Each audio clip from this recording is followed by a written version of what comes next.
Mga kapuso, nagpapaulan pa rin sa Palawan ang trough o buntot ng bagyong Koto o dating bagyong Verbena kahit nasa labas na ito ng Philippine Area of Responsibility. Huling namata ng Pag-asa ang bagyo, 190 kilometers north-northwest ng Pag-asa Island sa Palawan.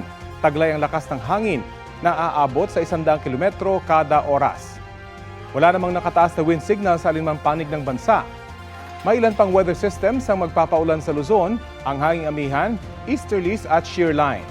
Mas makaaasa ngayon sa maayos na panahon tayo dito sa Metro Manila, ilang bahagi ng Central at Southern Luzon, kasama na ang buong Visayas at Mindanao, pero posible pa rin ang mga local thunderstorm, kaya maigi pa rin magbaon ng payong kung lalabas ng bahay.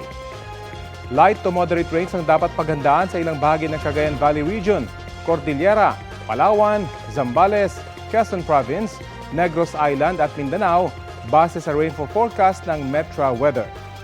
Heavy to intense rains naman ang posibleng bumuhos partikular sa Cagayan. Maaari po yung magdulot ng baha at landslide. Pagsapit ng hapon, uulanin na rin ang ilan pang panig ng bansa.